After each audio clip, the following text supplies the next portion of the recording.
São Tomé and Príncipe, a small island nation in the Gulf of Guinea, off the coast of Central Africa, has a rich and complex history shaped by colonization, slavery, economic shifts, and political transformations. Comprising two main islands and several islets, it was uninhabited until Portuguese explorers arrived in the late 15th century. Over time, it became a significant hub for the transatlantic slave trade and plantation agriculture before gaining independence in 1975. Below is an overview of the country's history.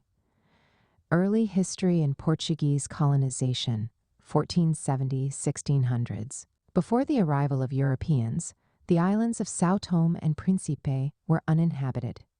In 1470, Portuguese explorers João de Santarém and Pero Escobar discovered São Tomé, followed by Príncipe in 1471.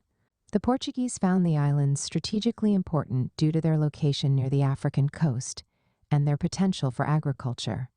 In the late 15th and early 16th centuries, the Portuguese crown encouraged settlement by granting land to settlers, many of whom were convicts and Jews fleeing persecution.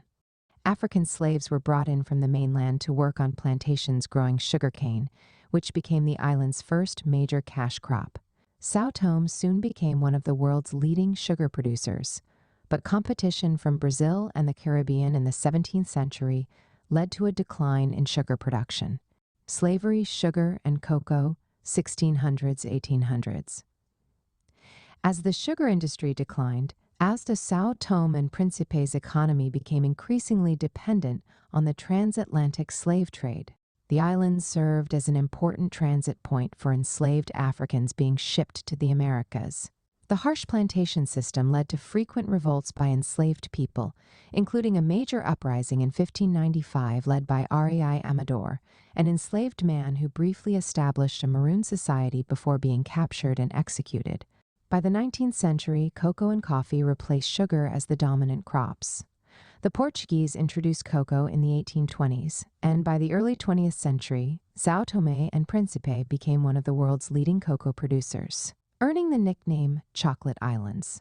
However, the plantation economy continued to rely on forced labor, with many contract laborers from Angola, Mozambique, and Cape Verde facing conditions akin to slavery. Resistance and the path to independence, 1900s, international pressure against forced labor and colonial abuses in São Tomé and Príncipe increased.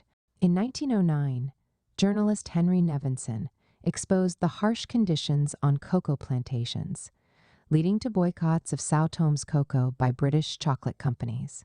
However, forced labor persisted into the mid-20th century. During the 1950s and 1960s, African nationalism grew across the continent, inspiring resistance movements in Portuguese colonies. In 1960, the Movimento de Libertação de São Tomé e Príncipe, MLSTP, was founded in exile in Gabon advocating for independence. Portugal, under the dictatorship of Antonio Salazar, resisted decolonization efforts, but the 1974 Carnation Revolution in Portugal led to the collapse of the dictatorship and a shift toward granting independence to its colonies. On July 12, 1975, São Tomé and Príncipe officially gained independence, with MLSTP leader Manuel Pinto da Costa becoming the country's first president. Post-independence challenges, 1975–1990s. After independence, São Tomé and Príncipe adopted a one-party socialist system under the MLSTP. The government nationalized plantations and industries, but economic difficulties soon emerged due to a lack of diversification and reliance on cocoa exports. The country faced shortages, inefficiency, and growing dissatisfaction. In response to economic struggles and global trends toward democratization, São Tomé and Príncipe transitioned to a multi-party democracy in 1990. The first free elections in 1991 resulted in the defeat of the MLSTP, and Miguel Trovoada became president. This marked the beginning of a more open political system. Modern developments, 2000s present.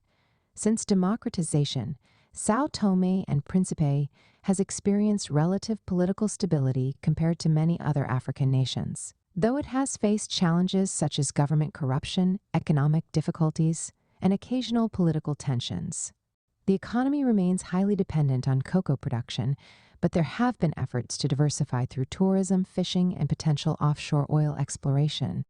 Despite economic struggles, São Tomé and Príncipe is known for its peaceful transitions of power and democratic institutions. The country continues to work towards economic development while maintaining its rich cultural heritage. Conclusion. The history of São Tomé and Príncipe is deeply intertwined with Portuguese colonization, the transatlantic slave trade, and the plantation economy.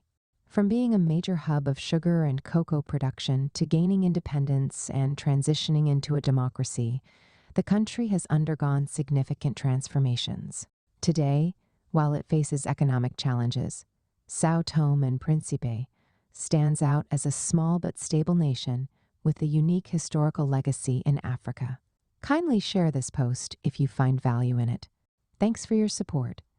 You can watch this program on YouTube. PS, in case you want to, feel free to reach out to me. If you need advice on your plans and ideas and how to work on your gift and purpose, drop me a message here or email me at sopiansofgod@gmail.com and we'll arrange a call. That will. You like to write a book, share your story, ideas, or knowledge in a book? Now it's easier than ever.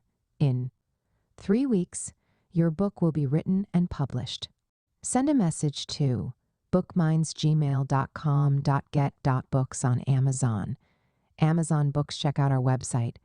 Wordflix publishers like and subscribe for more. Thanks for watching.